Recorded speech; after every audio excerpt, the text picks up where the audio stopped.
What I'm going to do today is show you how easy it is to make bread with your KitchenAid. Okay, this is the first step. I've melted some butter, the sugar and salt and on a low heat, and then I'm going to set this aside to allow it to become lukewarm. Okay, the next step is to add the yeast to warm water in your mixer bowl, and the mixer bowl should be warm.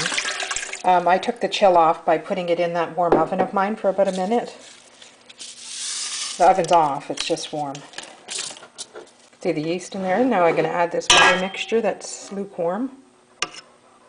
Now for testing the water in the butter mixture, I don't have a candy thermometer, so I just tested it on my wrist like you do a baby bottle, and that seemed to work fine. I've added the flour and the dough hook, and I'm about to start mixing.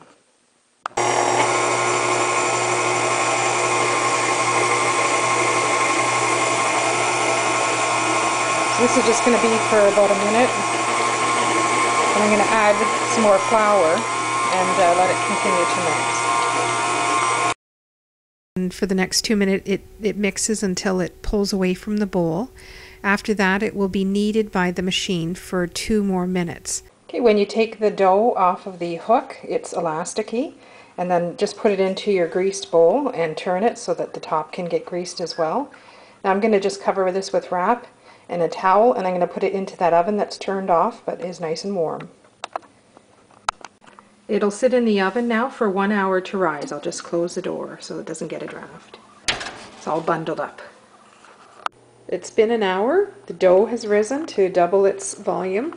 I'm going to punch that down and get it ready for the prepared pans. The dough has been punched down, and I've cut it into 4 pieces. I'm putting it in 4 mini loaf pans instead of 2 regular size ones. Okay, my 4 loaves are now in the greased pan, and I'm going to just cover that with some plastic wrap.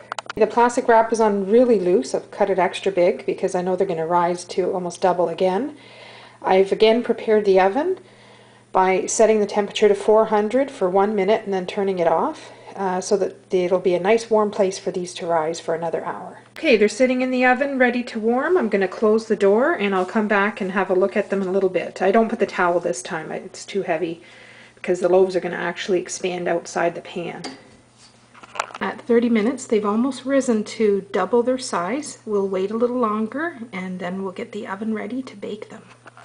There it is, it's fully risen. Okay, I've had them sitting covered with their plastic wrap and my towel because my kitchen's drafty. The oven is now preheated, and I might have deflated them a little bit because I ran my hands between the loaves to make sure that they're not going to bake together. But they're going to rise some more now when I start baking them. Okay, so the loaves have gone into the oven. It's been preheated to 400 degrees, and I've moved the rack up to the middle. And they're ready to bake. I'm going to set it for 20 minutes. It has just come out of the oven. It has to immediately go onto the cooling rack. Well, there you have it. Fresh baked bread, and it really is that easy. Look how nice that is. Slices perfectly. I cut the loaf the long way so we can still get sandwiches out of a mini loaf. The recipe for this bread came with the KitchenAid. It's a recipe that can be found in the manual for the basic white bread. This bread's very, very, very, very good. Dad, do you want to be in Mom's movie? Not really. What do you think of Mommy's new mixer? Good.